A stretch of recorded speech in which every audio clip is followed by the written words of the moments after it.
नमस्कार साथियों, मैं अनिल कुमार श्री गंगानगर से आपका स्वागत करता हूं इस YouTube चैनल पर। जैसा कि आप जानते हैं कि हम पढ़ रहे हैं सीनियर सेकेंडरी मैथ्स का टॉपिक मैट्रिसेस एंड डिटर्मिनेंट्स, और लास्ट क्लास में हमने डिटर्मिनेंट्स के बारे में पढ़ा था। आज हम पढ़ेंगे डिटर्मिनेंट्स की प्रॉपर्टीज़। यदि आप में से कोई पहली बार ये वीडियो देख रहा है तो आपकी जानकारी के लिए बता दें कि इस वीडियो के डिस्क्रिप्शंस के अंदर डिटेल में बताया गया है और टेलीग्राम चैनल का लिंक भी दिया गया है। वहां से आप जुड़ सकते हैं और नोट्स की पीडीएफ वगैरह प्राप्त कर सकते हैं। तो शुरू करते हैं आज की क्लास। कल की क्लास में, लास्ट क्लास में हमने पढ़ा था कि डिटर्मिनेंट्स किसे कहते हैं और डिटर्मिनेंट की जो वैल्यू है उसको फाइंड आउट करने का तरीका क्या है। तो हमने कल डिटर्मिनेंट्स के बारे में, उसका जो माइनर होता है, कोफैक्टर होता है, लघु सारणिक और सहखंड होता है, उसके बारे में पढ़ा था। और सारणिक का मान ज्ञात करने के लिए दो विधियां, एक तो सोहार्स मेथड और एक शॉर्ट मेथड था, वो हमने पढ़ा था। तो आज हम शुरू करते हैं सारणिक की डिटर्मिनेंट्स की प्रॉपर्टीज। हाँ जी, पहली प्रॉपर्टीज, उसको समझने के लिए अपने डिटर्मिनेंट ले लेते हैं पहले। कि मान लीजिए हमारे पास एक 3 गुना 3 की डिटर्मिनेंट है ABC, DEF और GH के। ये एक 3 गुना 3 की डिटर्मिनेंट है और इसकी जो डिटर्मिनेंट की वैल्यू आती है उसको अपने शो कर दिया, मान लीजिए डेल्टा से या फिर इस तरह से। पहली प्रॉपर्टीज क्या कहती है? पहली प्रॉपर्टी ये कहती है कि यदि आप डिटर्मिनेंट की दो आसन्न पंक्तियों को, एडजेसेंट रोज, दो आसन्न पंक्तियों को या दो आसन्न स्तंभों को आपस में बदल देते हैं तो उस सारणी का जो न्यूमेरिकल वैल्यू है वो सेम रहती है, लेकिन साइन चेंज हो जाता है। मतलब ये है कि अगर इस डिटर्मिनेंट की वैल्यू डेल्टा है और अगर मैं इस पंक्ति को इसकी जगह पर लिख देता हूं, पहली पंक्ति को दूसरी पंक्ति की जगह पर लिख देता हूं या दूसरी को तीसरी की जगह पर, एडजेसेंट जो साइड्स हैं, दो आसन्न पंक्तियां, जैसे मान लीजिए आपने जो दूसरी पंक्ति है उसको लिख दिया पहली पंक्ति की जगह पर और पहली पंक्ति को लिख दिया दूसरी पंक्ति की जगह पर।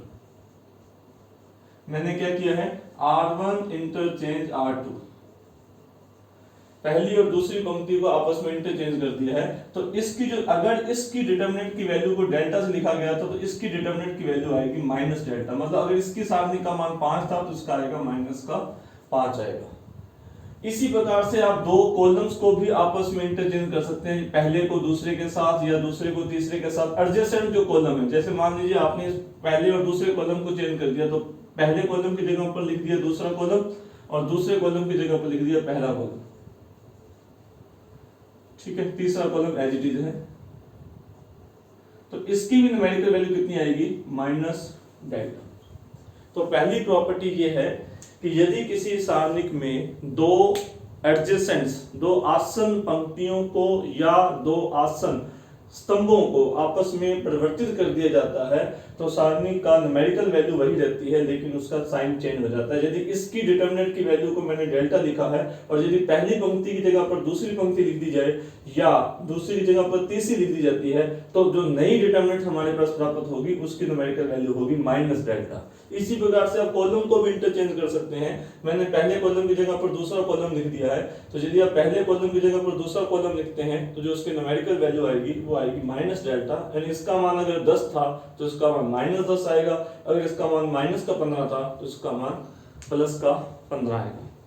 ये है हमारी पहली प्रॉपर्टी। दूसरी प्रॉपर्टी है, अगर आप डिटर्मिनेंट्स की दो पंक्तियों को चेंज करते हैं तो न्यूमेरिकल वैल्यू का साइन चेंज होता है, लेकिन अगर डिटर्मिनेंट्स की सभी पंक्तियों को स्तंभ बना दिया जाए तो जो नई डिटर्मिनेंट्स आती है उसकी न्यूमेरिकल वैल्यू नो चेंज आती है, सेम आती है। यानी कि अगर ये मेरे पास डिटर्मिनेंट A है और अगर मैं इसकी जो पहली पंक्ति है उसको पहला स्तंभ बना देता हूं, दूसरी पंक्ति को दूसरा स्तंभ बना देता हूं, तीसरी पंक्ति को तीसरा स्तंभ बना देता हूं, जिसे हम जानते हैं मैट्रिक्स के अंदर कहते हैं ट्रांसपोज मैट्रिक्स। तो यदि ये A मैट्रिक्स की डिटर्मिनेंट है और ये अगर डिटर्मिनेंट ए ट्रांसपोज की डिटरमिनेंट है तो दोनों की न्यूमेरिकल वैल्यू सेम आएगी। ये हमारे पास दूसरी प्रॉपर्टी है। तो दूसरी प्रॉपर्टी क्या कहती है कि यदि किसी मैट्रिसेस के अंदर उसकी सभी पंक्तियों को स्तंभ बनाकर जो नई मैट्रिसेस आती है उसकी डिटरमिनेंट और उस मैट्रिक्स की डिटरमिनेंट सेम होती है। तो यदि किसी सारणी में सभी पंक्तियों को स्तंभ बना दिया जाए तो प्राप्त होने वाली नई सारणी का मान सेम होता है। डिटरमिनेंट ए इक्वल होता है डिटरमिनेंट ए ट्रांसपोज। परिवर्त मैट्रिक्स की सारणिक और उसकी सारणिक दोनों का मान सेम होता है। ये है हमारी second property. Third property, determinant की तीसरी प्रॉपर्टी है जो हमने लास्ट क्लास में भी पढ़ा था कि किसी सारणी का मान कैसे ज्ञात करते हैं। तो ये प्रॉपर्टी है कि यदि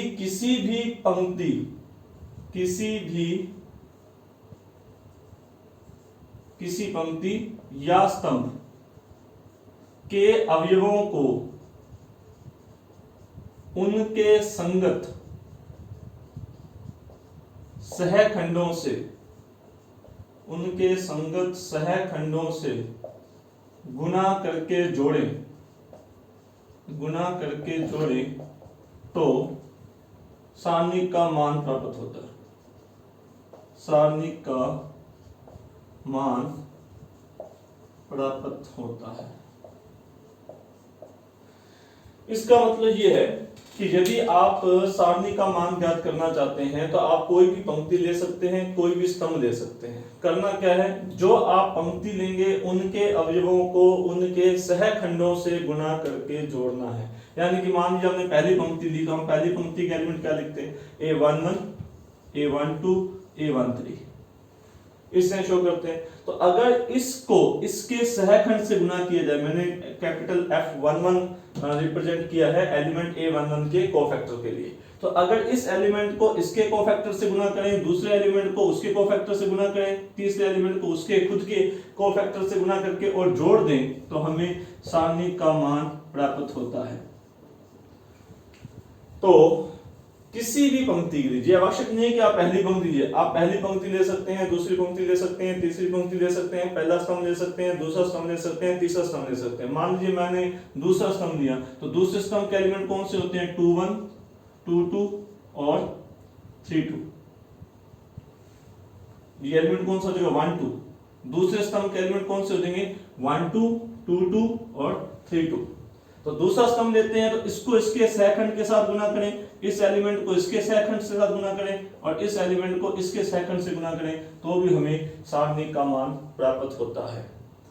तो नेक्स्ट प्रॉपर्टी में आपको क्या बता रहा हूं कि डिटरमिनेंट की वैल्यू फाइंड आउट करने के लिए आप डिटरमिनेंट में से किसी भी पंक्ति को या किसी भी स्तंभ के अवयवों को उनके संगत सहखंडों से गुणा करके जोड़ दें तो हमें सारणी का मान प्राप्त होता है।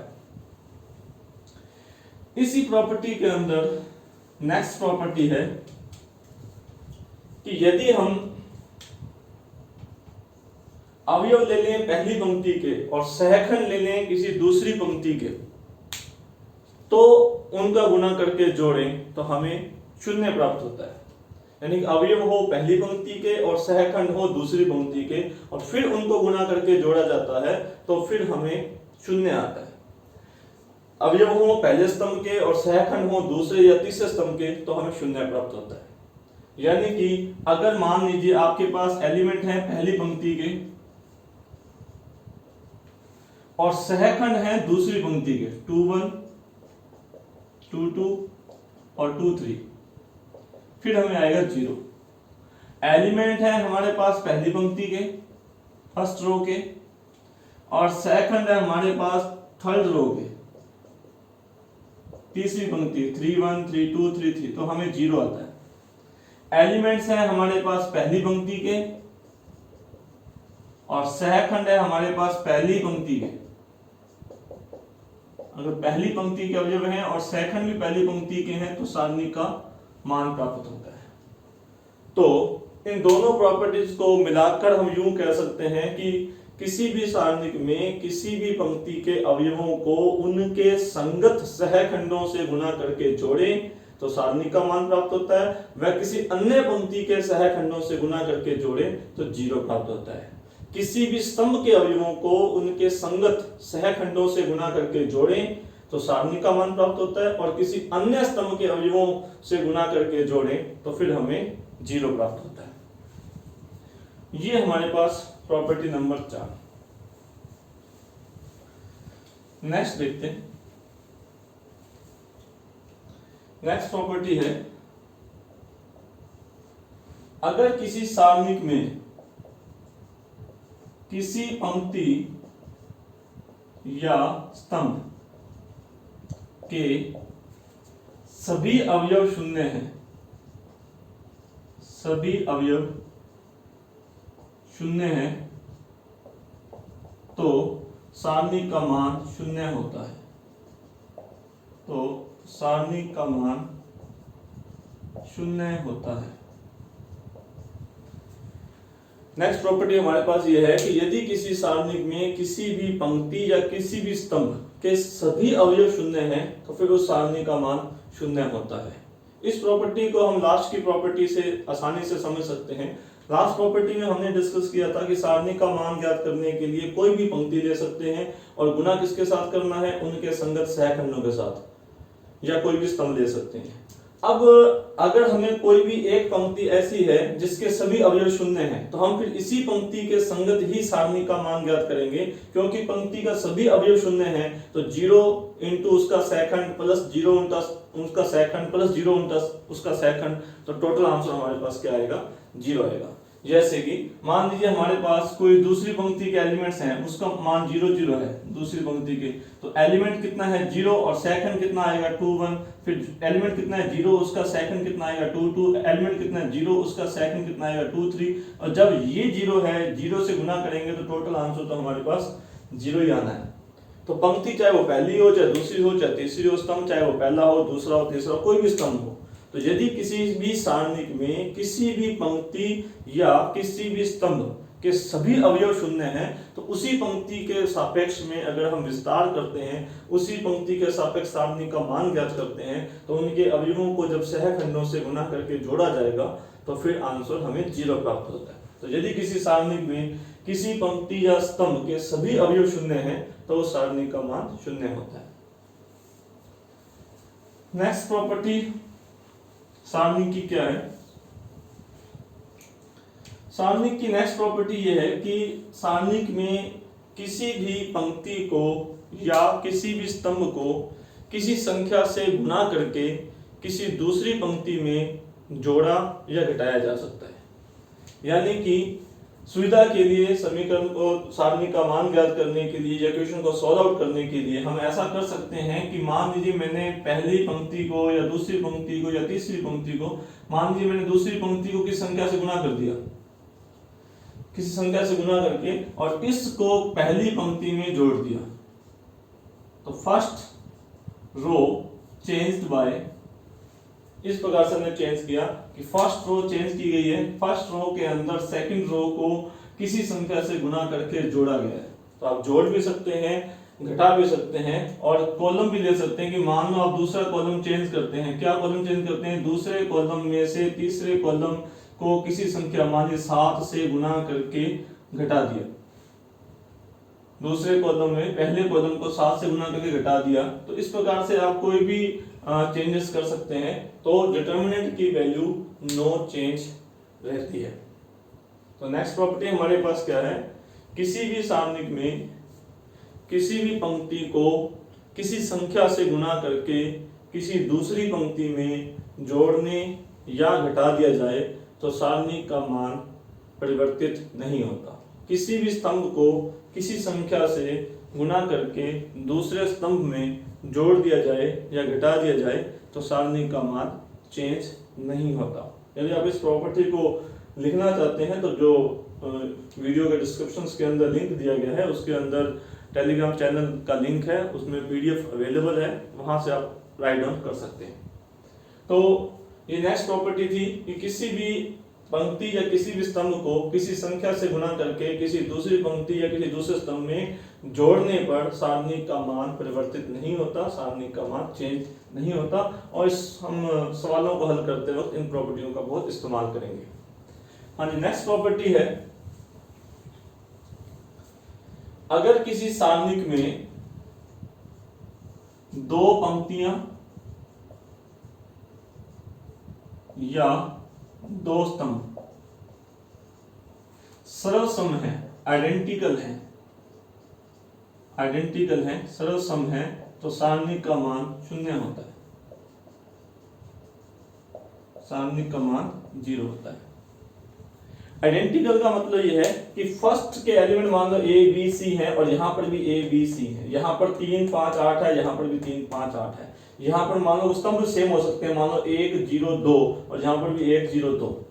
यदि ऐसा होता है कि किसी भी सारणी की दो पंक्तियां या दो स्तंभ के संगत अवयव, पहला पहले के दूसरा दूसरे के, मान लो पहला स्तंभ ले लें और तीसरा स्तंभ ले लें और उनके जो संगत अवयव हैं वो समान है, तो सारणी का मान 0 होगा। ऐसा इसलिए, जो लास्ट प्रॉपर्टी हमने पढ़ी थी कि किसी भी पंक्ति को किसी संख्या से गुणा करके किसी दूसरी पंक्ति या दूसरे स्तंभ में, स्तंभ को दूसरे स्तंभ में जोड़ा या घटाया जा सकता है। मान लीजिए हमारा पहला स्तंभ और तीसरा स्तंभ सेम है, तो हम क्या कर सकते हैं, पहले स्तंभ में मैंने चेंज किया कि पहला स्तंभ में से तीसरा स्तंभ घटा दिया, और अगर ये दोनों सेम थे, आइडेंटिकल थे, इनके एलिमेंट सेम थे, तो फिर नया स्तंभ क्या आएगा, 0 0 0। C1 कॉलम हमारा क्या बन जाएगा, 0 0 0। और हम जानते हैं कि अगर किसी मैट्रिक्स, किसी डिटरमिनेंट की किसी भी पंक्ति या स्तंभ के सभी अवयव शून्य हैं, तो फिर सारणी का मान 0 होगा, 0 होता है। तो इसलिए हम फिर ऐसा कर सकते हैं, मान लो दो रो सेम है, दो पंक्तियां सेम है, तो हम पहली पंक्ति में, मान लो पहली और तीसरी पंक्ति सेम है, तो हम क्या करेंगे, पहली पंक्ति में से तीसरी पंक्ति घटा देंगे, तो पहली पंक्ति क्या बनेगी, 0 0 0। और क्योंकि पहली पंक्ति के सभी अवयव शून्य हैं, इसलिए सारणी का मान क्या होगा, 0 होगा। तो यदि किसी सारणी में दो पंक्तियां या दो स्तंभ समान हैं, आइडेंटिकल हैं, सर्वसम हैं, तो उस सारणी का मान 0 होता है। नेक्स्ट प्रॉपर्टी है, अगर दो पंक्तियां या दो स्तंभ का अनुपात समान है, यदि दो पंक्तियों या दो स्तंभों का अनुपात समान है, अनुपात समान है, तो भी सारणी का मान 0 होता है। अगर किसी डिटरमिनेंट के अंदर, किसी सारणी के अंदर दो पंक्तियां या दो स्तंभ का अनुपात समान है, तो भी उसकी डिटरमिनेंट की वैल्यू 0 होती है। अनुपात समान होने का मतलब यह है कि मानिए यहां पर लिखा गया ABC और यहां पर लिखा गया है 3A 3B 3C, यहां पर कोई एलिमेंट लिख देते हैं PQR, तो इस डिटरमिनेंट की वैल्यू 0 होती है अगर इनका रेशियो सेम है। अगर उसका 3 टाइम है, 2 टाइम है या 3/5 टाइम्स है, तो भी उनका सारणी का मान 0 होता है। वो इसलिए होता है कि लास्ट प्रॉपर्टी हम पढ़ चुके हैं कि हम किसी भी पंक्ति को किसी संख्या से गुणा करके किसी दूसरी पंक्ति में जोड़ा या घटाया जा सकता है, सारणी का मान चेंज नहीं होता। जो भी इसका रेशियो है, अगर 3 टाइम्स है, 2 टाइम है या k टाइम्स है या 5/3 टाइम्स है, तो जो भी इसका रेशियो है, हम इसको उसी संख्या से गुणा करके इसमें घटा दें तो 0 0 0 आ जाएगा। जैसे अगर मान लो 3 टाइम्स है, तो हम क्या करते हैं, तीसरी पंक्ति में से पहली पंक्ति का 3 गुना घटा देते हैं। अगर आप पहली पंक्ति को 3 से गुना करके तीसरी पंक्ति में घटाएंगे तो यहाँ 0 0 0 आ जाएगा। और हम जानते हैं कि अगर किसी सारणिक में किसी भी पंक्ति के सभी अवयव शून्य हैं, तो सारणी का मान 0 होता है। तो ये प्रॉपर्टी क्या थी कि अगर किसी सारणिक में दो पंक्तियां या दो स्तंभों का अनुपात भी समान है, तो भी उसकी सारणी का मान 0 आता है। Next property, next property number 9 है, इंपॉर्टेंट प्रॉपर्टी है, determinant of A into B equal होता है determinant of A into determinant of B। ये भी एक इंपॉर्टेंट प्रॉपर्टी है कि मैट्रिक्स दो सारणिकों का अगर A इंटू B की सारणिक का मान ज्ञात करते हैं हम, तो वो सारणिक ए और सारणिक बी के गुणनफल के इक्वल होता है। लास्ट क्लासेस के अंदर हमने पढ़ा है कि A B not equal to B A generally matrix product जो होता है वो कम्यूटेटिव नहीं होता, लेकिन खास बात हमने जब ट्रेस पढ़ रहे थे तब देखा था trace of A into B equal to होता है trace of B into A, उन दोनों का ट्रेस इक्वल होता है। और अब हम क्या पढ़ रहे हैं, determinant of A into B equal होता है determinant of B into A, और किसके इक्वल होता है, determinant of A into determinant of B. जब जब ऐसा डिफाइंड होगा, अगर ट्रेस डिफाइंड है और डिटर्मिनेंट डिफाइंड है, उस केस के अंदर determinant of A into B equal होता है determinant of B into A, और इक्वल होता है determinant A into determinant B.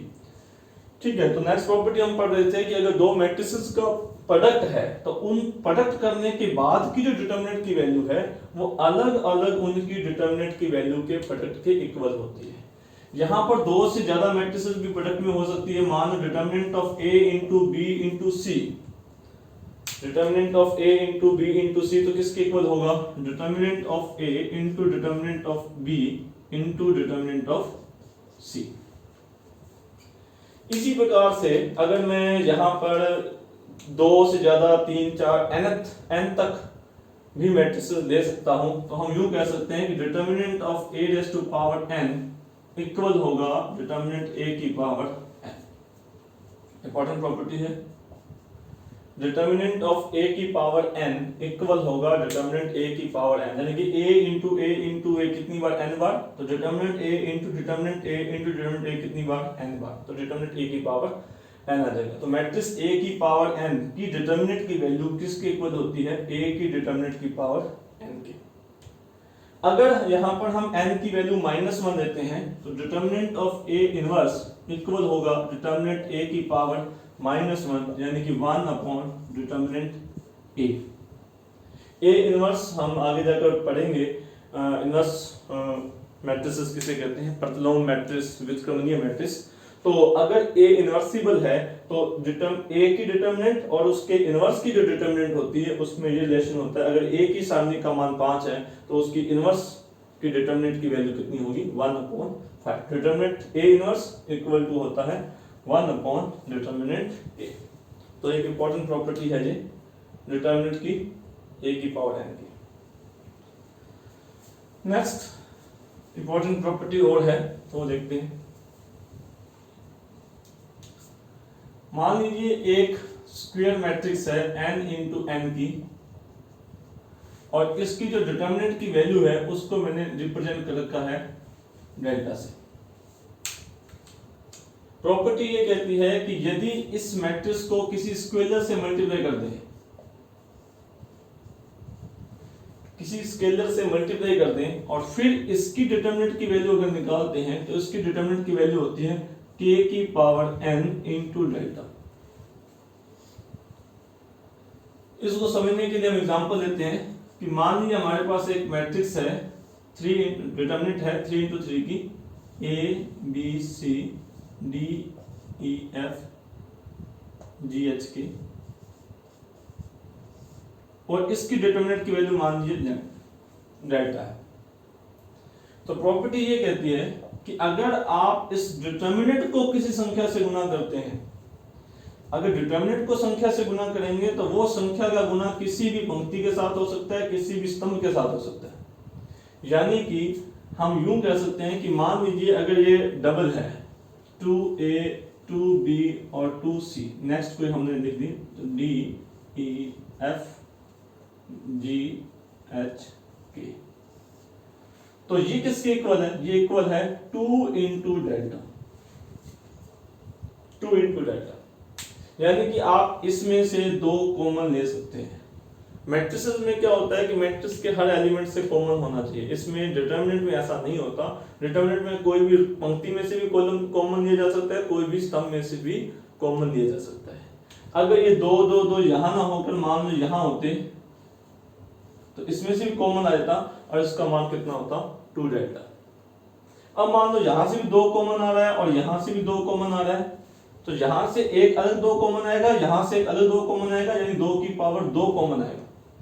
इसी प्रकार से अगर यहां से भी 2 कॉमन आता है तो 2 की पावर 3 कॉमन आएगा, यहां से 2, यहां से भी 2, यहां से भी 2। यानी कि अगर हम इसको मैट्रिक्स की लैंग्वेज में बोलें तो इस मैट्रिक्स और इस मैट्रिक्स में क्या रिलेशन है जिसकी डिटरमिनेंट है, तो ये किसकी डिटरमिनेंट है, 2a की डिटरमिनेंट है। आपने मैट्रिक्स के हर एलिमेंट को किससे गुना कर रखा है, 2 से गुना कर रखा है। तो यदि आप मैट्रिक्स के हर एलिमेंट को k से गुना करेंगे, जैसे मान लो a की डिटरमिनेंट है, मान लो आपने k इंटू a लिखा, तो k इंटू a में क्या होगा, k पहली पंक्ति में भी आएगा, k दूसरी पंक्ति में भी आएगा और k तीसरी पंक्ति में भी आएगा। तो डिटरमिनेंट की जो प्रॉपर्टी हम अप्लाई करेंगे, ये कैपिटल K है, तो जब हम डिटरमिनेंट की प्रॉपर्टी अप्लाई करेंगे तो यहां से एक k आएगा, यहां से एक k आएगा, पहली रो में से, दूसरी रो में से, तीसरी रो में से, तो k कितनी बार कॉमन आएगा, जितनी पंक्तियां हैं। जिस स्क्वायर मैट्रिक्स है n इंटू n की, 3 इंटू 3 की है तो k कितनी बार कॉमन आएगा, 3 टाइम्स आएगा। अगर ये n इंटू n की है तो k कितनी बार कॉमन आएगा, n टाइम्स कॉमन आएगा। तो इसलिए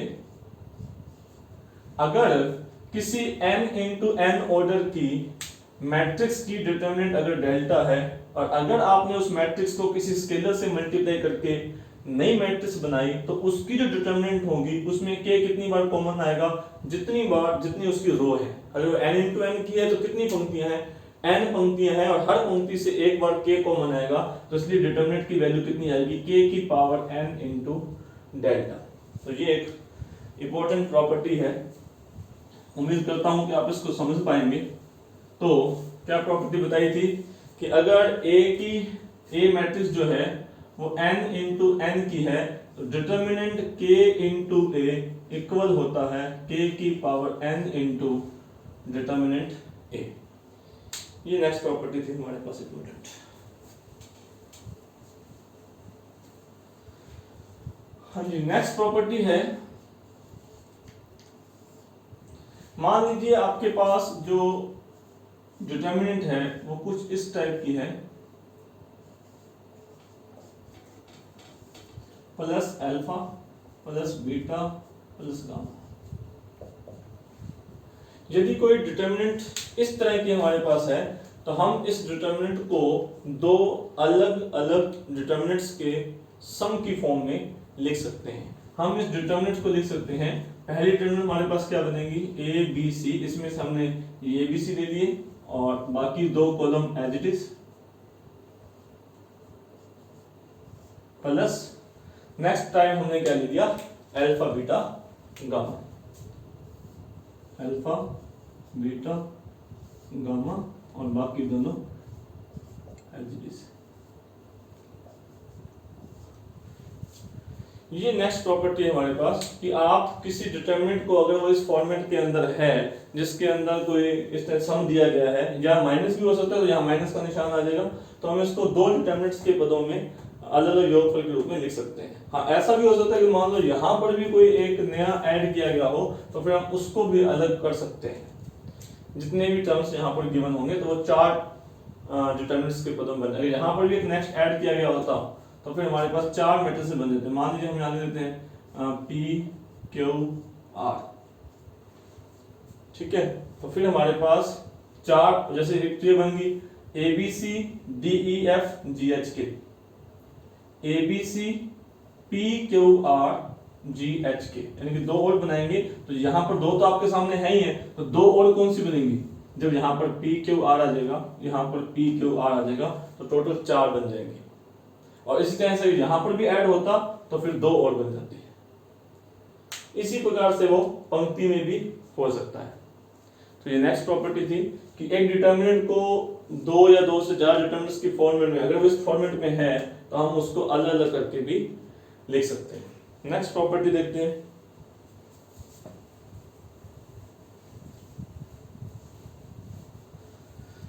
नेक्स्ट एक इंपॉर्टेंट प्रॉपर्टी है, अगर कोई डिटरमिनेंट जो है वो पॉलिनोमियल की फॉर्म में है, मतलब x के पदों में है।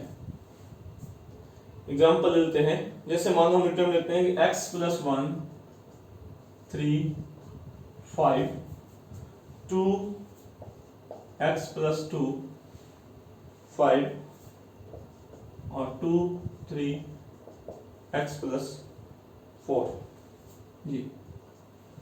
अगर कोई डिटरमिनेंट इस तरह से x के पदों में है और अगर आप इसको x में कोई ऐसी वैल्यू रखें कि आपको इसकी डिटरमिनेंट की वैल्यू 0 आ जाए, ठीक है, क्योंकि वैसे इसको सॉल्व आउट करेंगे तो x के अंदर एक पॉलिनोमियल ही है ना। अगर आप इसमें x की कोई वैल्यू पुट करने पर इसकी वैल्यू 0 आ जाती है तो हम ये कह सकते हैं, जैसे हम रिमाइंडर थ्योरम या रिमाइंडर थ्योरम पढ़ते हैं, चाइनीज रिमाइंडर थ्योरम, तो अगर x की जगह पर 1 रखने पर इसकी वैल्यू 0 आती है तो इसको बिना हल किए हम ये बता सकते हैं कि x माइनस 1 इसका एक फैक्टर होगा। तो अगर कोई डिटरमिनेंट x के अंदर पॉलिनोमियल्स है, x के पदों में दे रखी है, और अगर आप उसको देखते ही बता दें कि इसमें x की जगह पर a रखने पर, x की जगह पर 2 रखने पर इसकी वैल्यू 0 बन रही है, तो अगर x की जगह पर a रखने पर 0 बनता है तो जब हम उसको हल करेंगे तो उसके अंदर x माइनस a एक जरूर फैक्टर होगा। एग्जाम्पल के लिए अगर मैं यहाँ पर x की वैल्यू रखता हूँ 1, मान ली मैंने x की जगह पर 1 रखा, तो इसको सोल्व करता हूँ, तो x की जगह पर 1 रखने को ये बन जाएगा 2, ये बन जाएगा 3, ये बन जाएगा 5, ये बन जाएगा 2, ये बन जाएगा 3, ये बन जाएगा 5। ठीक, x की जगह पर 1 रखते ही ये बन जाएगा 2, ये बन जाएगा 3 और ये बन जाएगा 5, तो इसकी वैल्यू 0 है। कोई भी दो पंक्तियां भी सेम हो जाती तो हम कहते थे कि इसमें डिटरमिनेंट की वैल्यू 0 होती है, इसमें तो 3 पंक्तियां सेम बन रही हैं, तो इसका मतलब जैसे x की जगह पर 1 रखने पर 0 हमें पता चल रहा है, तो हम इसको बिना हल किए ये कह सकते हैं कि इसका जो सॉल्यूशन होगा उसमें x माइनस 1 जरूर एक फैक्टर होगा। एक फैक्टर का हमारे इस तरह से अगर x की और वैल्यू रखने पर हमें पता चल जाती है, मान लो आपको सपोज ऐसा लगता है कि x की वैल्यू मैं 9 रखता हूँ, एग्जांपल देता हूँ कि मान लीजिए मैंने x की जगह पर 9 रखा तो क्या 0 बनता है, तो x की जगह पर अगर 9 रखते हैं तो ये कितना बनता है 10, ये बनता है 3, ये बनता है 5, ये बनता है 2, ये बनता है 11, ये बनता है 5, ये बनता है 2, ये बनता है 3 और ये बनता है 13। ठीक है, अभी हम ये नहीं कह सकते कि इसकी वैल्यू 0 आएगी, तो हम इसको न्यूमेरिकल वैल्यू सॉल्व करके देख सकते हैं। अगर 0 आ जाता, अगर 0 बन जाता है तो इसका मतलब क्या है x माइनस 9 भी इसका फैक्टर बन जाएगा।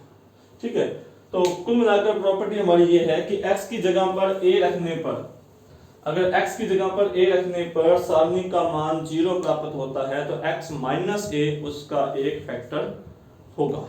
और इस प्रॉपर्टी का यूज हम कुछ सवालों को हल करने के लिए करते हैं। जैसे मान लीजिए आपके पास एक डिटरमिनेंट है 1 1 1 a b c a square b square c square, जबकि इसमें x कहीं नहीं है, लेकिन अगर मैं a को वेरिएबल मान लूं खुद अपनी मर्जी से और मैं ये देखता हूं कि अगर मैं a की जगह पर b लिखता हूं, अगर a की जगह पर हम b लिखते हैं तो 1b और b स्क्वायर और 1b b स्क्वायर, तो दोनों कॉलम आइडेंटिकल हो जाते हैं, तो डिटरमिनेंट की वैल्यू 0 आती है। तो अगर a की जगह पर b रखने पर 0 आता है तो इसका मतलब a माइनस b इसका एक फैक्टर होना चाहिए।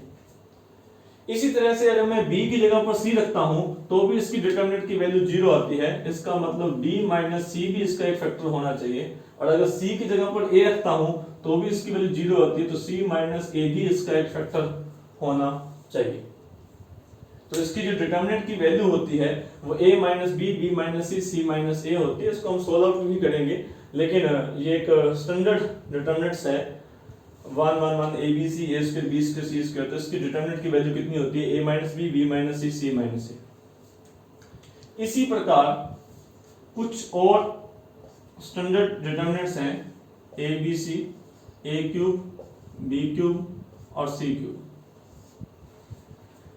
ठीक है, इसकी जो डिग्री है वो 4 है, इसकी डिग्री 3 थी, इसको सॉल्व आउट करेंगे तो ये एक व्यंजक है और जिसकी डिग्री 3 है, इसकी डिग्री 4 है। लेकिन इसमें भी अगर मैं a की जगह पर b रखता हूं और b की जगह पर c रखता हूं या c की जगह पर a रखता हूं तो इसकी डिटरमिनेंट की वैल्यू 0 है, यानी कि ये फैक्टर तो इसमें होंगे ही होंगे, a minus b, b minus a और c माइनस a, ये 3 फैक्टर तो इसमें होंगे, लेकिन इसकी डिग्री 4 है तो एक डिग्री का फैक्टर और होगा। तो आपकी जानकारी के लिए फिलहाल याद रखने के लिए वो फैक्टर होता है a plus b plus c।